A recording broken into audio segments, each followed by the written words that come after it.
जय दादी की भाव भक्ति भावना चैनल में आपका स्वागत है।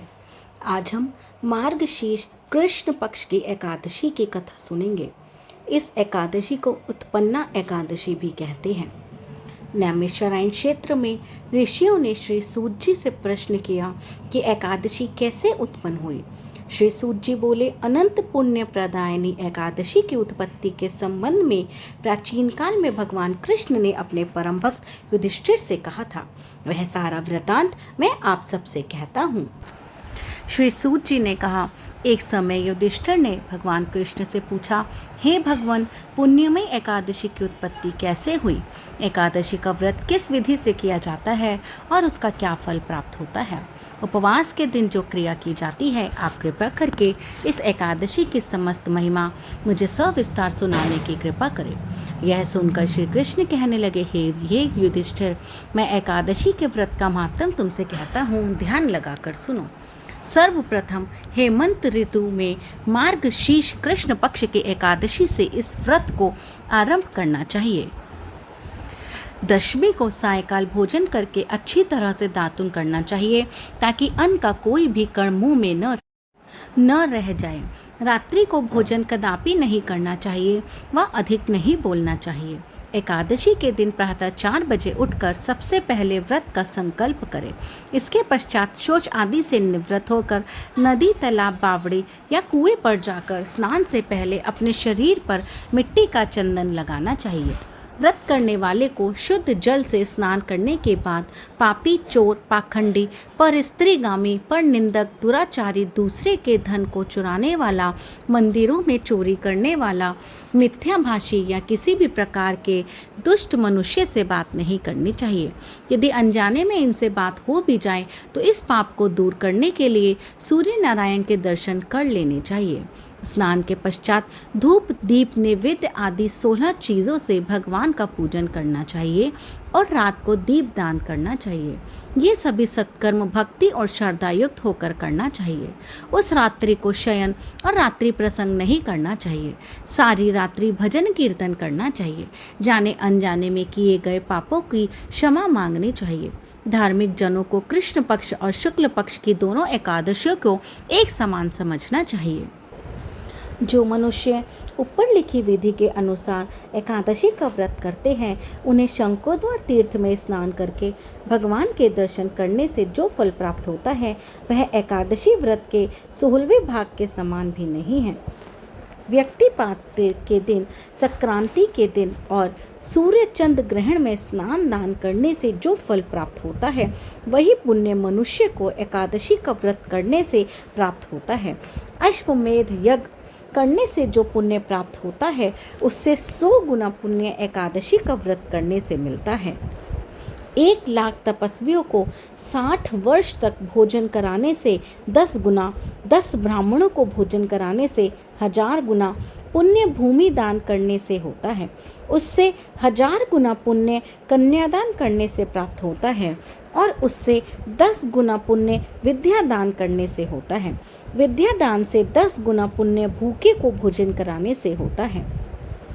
अन्नदान के समान संसार में ऐसा कोई दूसरा पुण्य नहीं है जिससे देवता और स्वर्गीय पितर दोनों तृप्त होते हों, परंतु एकादशी के व्रत का पुण्य सबसे अधिक होता है।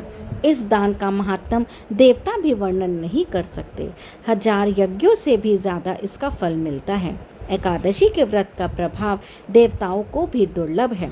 रात्रि को भोजन करने वाले को उपवास का आधा फल मिलता है और दिन में एक समय भोजन करने वाले को उसका आधा फल मिलता है, परंतु निर्जल व्रत रखने वाले का वर्णन कोई नहीं कर सकता। एकादशी का व्रत करने पर ही यज्ञ, दान, तप आदि मिलते हैं, अन्यथा नहीं। अतः एकादशी का अवश्य ही व्रत करना चाहिए। इस व्रत में शंख से जल नहीं पीना चाहिए तथा अन्न एकादशी के व्रत में वर्जित है। ऐसा सुनकर युधिष्ठिर ने कहा, हे भगवान, आपने इस एकादशी के व्रत को अनेक तीर्थों के पुण्य में श्रेष्ठ, पवित्र व हजारों यज्ञों और लाख गो दान का भी एक एकादशी व्रत के बराबर नहीं बताया है। सो एकादशी की तिथि सब तिथियों से उत्तम कैसे हुई, यह सब विस्तार से कहिए। युधिष्ठिर के वचन सुनकर भगवान कृष्ण बोले, हे युधिष्ठिर, सतयुग में एक महाभयानक मुर नामक राक्षस था। वह अत्यंत बलवान और भयानक था। वह संपूर्ण देवताओं का घोर शत्रु था। उस दैत्य से सभी देवता भयभीत रहते थे। उसने अपनी शक्ति से इंद्र, आदित्य, वसु, वायु, अग्नि आदि सभी देवताओं को पराजित करके अमरावतीपुरी से नीचे गिरा दिया। डर कर सभी देवता मृत्युलोक की गुफाओं में निवास करने लगे। मुर राक्षस से व्याकुल हुए इंद्र, आदित्य, वसु, वायु, अग्नि, चंद्रमा आदि देवता अपनी रक्षा के लिए देवादिदेव महादेव की शरण में गए। देवताओं ने अत्यंत दीन भाव से दैत्य के अत्याचारों तथा अपने दुखों का वर्णन किया। भगवान शंकर ने देवताओं के दुख से द्रवित होकर कहा कि आप सब तीनों लोकों के स्वामी, भक्तों के दुखों का नाश करने वाले भगवान विष्णु की शरण में जाओ, वही तुम्हारे दुखों को दूर कर सकते हैं। शिवजी की आज्ञा पाकर समस्त देवगण क्षीर सागर में गए। वहाँ शेष शैया पर भगवान को शयन करते हुए देखकर इंद्र हाथ जोड़ बड़ी विनम्रता से भगवान विष्णु की स्तुति करने लगे। हे देवताओं के देवता और देवताओं द्वारा स्तुति करने योग्य प्रभु, आपको बारंबार प्रणाम है। हे देवरक्षक कमल नेत्र मधुसूदन, देवताओं की रक्षा करें। दैत्यों से भयभीत होकर समस्त देव आपकी शरण में आए हैं। आप ही इस संसार के कारक और कर्ता है, सबके माता पिता है, जगत की उत्पत्ति, पालन और संहार करता तथा देवताओं की सहायता करने वाले और शांति प्रदान करने वाले हैं। तीनों लोकों को उत्पन्न करने वाले ब्रह्मा, सूर्य, चंद्र, अग्नि, हव्य, स्मरण, मंत्र, यजमान, यज्ञ, कर्म, कर्ता, भोक्ता आदि आप ही हैं। आकाश पाताल भी आप ही हैं। आप सर्वव्यापक हैं। आपके सिवा तीनों लोकों में चर तथा अचर कुछ भी नहीं है। हे भगवान, दैत्यों ने हमको जीतकर स्वर्ग से निकाल दिया है। उन्होंने देवलोक पर अपना अधिकार कर लिया है। सब देवता इधर उधर भागे फिर रहे हैं। आप उन दैत्यों से हमारी रक्षा करें। देवताओं की करुण वाणी सुनकर भगवान विष्णु बोले, हे देवताओं, ऐसा मायावी राक्षस कौन है? उसका क्या नाम है? उसमें इतना बल है और वह किसके आश्रय में है तथा उसका स्थान कहाँ है? यह सब मुझसे कहो। भगवान के वचनों को सुनकर इंद्र बोले, हे देवेश्वर, नाड़ी जंग नामक का एक दैत्य है। उस दैत्य की ब्रह्म वंश में उत्पत्ति हुई थी। उसी दैत्य का पुत्र है मुर। वह चंद्रावती नगर में रहता है। उसी महापराक्रमी और लोक विख्यात मुर ने सभी देवताओं को स्वर्ग से निकालकर वहां अपना अधिकार कर लिया है। वह इंद्र, अग्नि, वरुण, यम, वायु, ईश, चंद्रमा, नैतित्य आदि सबके स्थान पर अधिकार करके और सूर्य बनकर स्वयं ही प्रकाश करता है। वह स्वयं ही मेघ बन बैठा है और सबसे अजेय है। हे भगवान, आप उस दैत्य को मारकर सब देवताओं को निर्भय बनाइए और हमारा दुख दूर कीजिए। इंद्र के ऐसे वचन सुनकर भगवान विष्णु ने कहा, हे देवगणों, मैं शीघ्र ही तुम्हारे शत्रु का संहार करूंगा। आप सब धीरज धरे, मैं इस मुर राक्षस से आपकी रक्षा करूंगा। तुम सब मेरे साथ चंद्रावती नगर को चलो। फिर भगवान सहित सब देवताओं ने इंद्रावती नगरी की ओर प्रस्थान किया। उस समय दैत्यपति मुर दैत्य सेनापति सहित युद्ध भूमि में गरज रहा था। चंद्रावती नगरी में देवताओं की ओर से भगवान विष्णु और अपनी समस्त शक्ति सहित मुर आमने सामने खड़े हो गए। बलवान राक्षस मुर की गर्जना सुनकर सब देवता भय के मारे चारों दिशाओं से भागने लगे। मुर के सामने देवता घड़ी भर बिना ठहर सके। तब भगवान विष्णु युद्ध भूमि में आ गए। उन्होंने अपने चक्र एवं गदा से राक्षस सेना पर इतने भीषण प्रहार किए कि राक्षस सेना छिन्न भिन्न हो गई। इस युद्ध में अनेक दानव सदा के लिए सो गए, केवल मुर ही जीवित रह गया। चक्र ने चारों ओर शत्रुओं को सफाया कर दिया। बस एक मुर का सिर न कट सका और न गदा उसकी गर्दन तोड़ सकी। दैत्यों का राजा मुर भगवान के साथ अविचल भाव से युद्ध करता रहा। भगवान जब भी मुर को मारने के लिए जिन जिन तीक्ष्ण बाणों शास्त्रों का प्रयोग करते, वे उसके तेज से नष्ट होकर पुष्पों के समान हो जाते। अब वे आपस में मल्ल युद्ध करने लगे और 10,000 वर्ष तक उनका मल्ल युद्ध होता रहा, परंतु दैत्य मुर और पराजित न हुआ। अंत में भगवान विष्णु युद्ध से थक कर बद्रिकाश्रम को चले गए। वहाँ पर हेमवती सिंहवती नामक एक सुंदर गुफा थी जो 12 योजन 84 कोस लंबी थी। उसमें विश्राम करने के लिए वे अंदर प्रवेश कर गए। उस गुफा का एक ही द्वार था। इधर मूर ने अपनी शक्ति को पुनः संजोया और भगवान विष्णु का पीछा करते हुए बद्रिकाश्रम जा पहुंचा। भगवान विष्णु उस गुफा में जाकर सो गए थे। दैत्य मूर ने देखा भगवान विष्णु गुफा में सो रहे हैं। वह उनको सोता हुआ देखकर मारने के लिए उद्यत हुआ।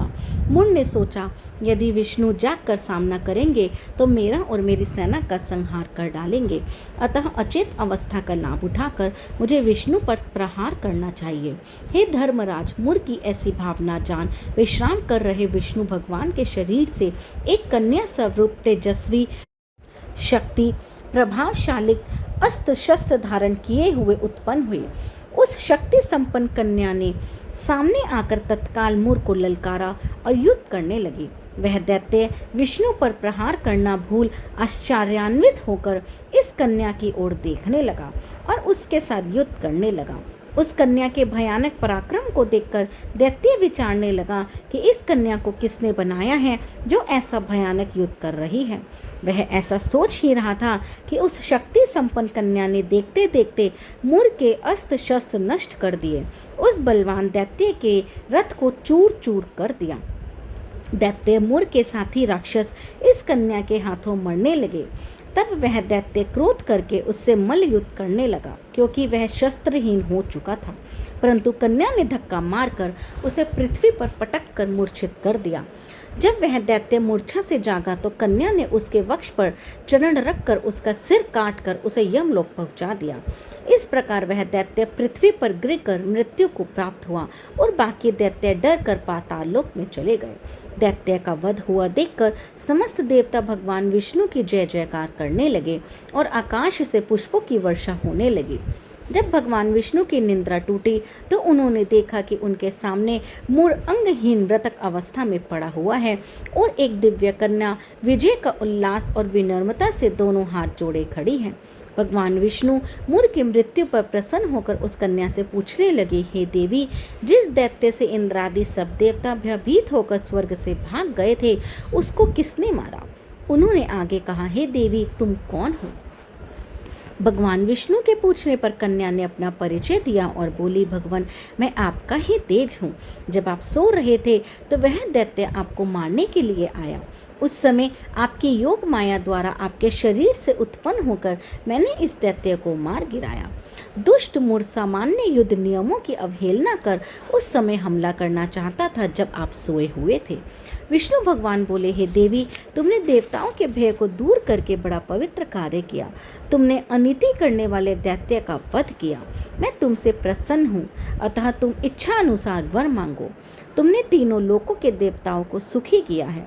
तब कन्या ने कहा, भगवान, यदि आप कुछ देना ही चाहते हैं तो यह वरदान दीजिए कि जो कोई मेरा व्रत करे उसके समस्त पाप नष्ट हो जाए और अंत में मोक्ष को प्राप्त हो। आपकी कृपा से मैं समस्त तीर्थों से अधिक महत्वपूर्ण तथा अपने भक्तों को मनवांछित वर देने वाली बनूं। जो मनुष्य मेरे तथा रात्रि को एक बार भोजन करे वह धन धान्य से भरपूर रहे। जो इस व्रत का पुण्य है उसका आधा रात्रि को भोजन करने वाले को मिले और जो एक बार भोजन करे उससे को भी उसका आधा फल मिले। जो मनुष्य भक्ति भाव से मेरे व्रत में एक बार भी भोजन न करे उसको धर्म, धन और मुक्ति प्राप्त हो। श्री विष्णु भगवान ने एवं वस्तु कह आशीष दिया और ऐसा कहा कि ऐसा ही होगा।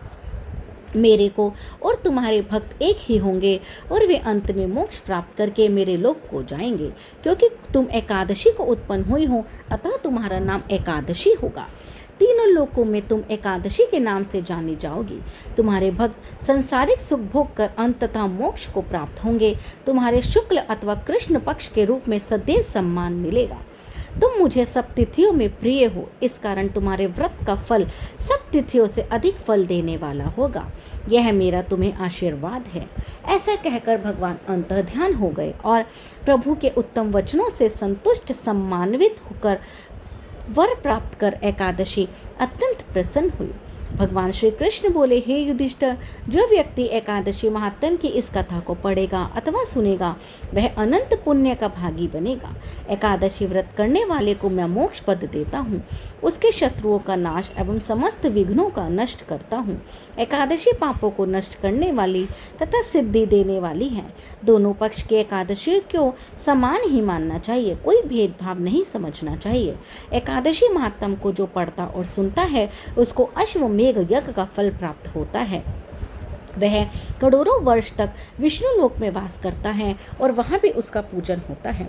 व्रती को अपने व्रत का संकल्प प्रातः सूर्य भगवान को अर्घ देते हुए करना चाहिए। विष्णु धर्म के अनुसार संसार में कोई दूसरा धर्म नहीं है और एकादशी व्रत के बराबर कोई दूसरा व्रत नहीं है। यह व्रत समस्त वैभवों को देने वाला और निष्ठावान के लिए सहज साध्य भी है। पतित पावनी विश्व तारिणी एकादशी का जन्म मार्गशीर्ष मास के कृष्ण पक्ष में हुआ, इस कारण इसका नाम उत्पन्ना प्रसिद्ध हुआ। बोलिए ओम नमः शिवाय। श्री वृंदावन बिहारी लाल की जय। इसी तरह की धार्मिक कथाओं को जानने के लिए इस चैनल को लाइक करें, शेयर करें, सब्सक्राइब करें। जय दाता।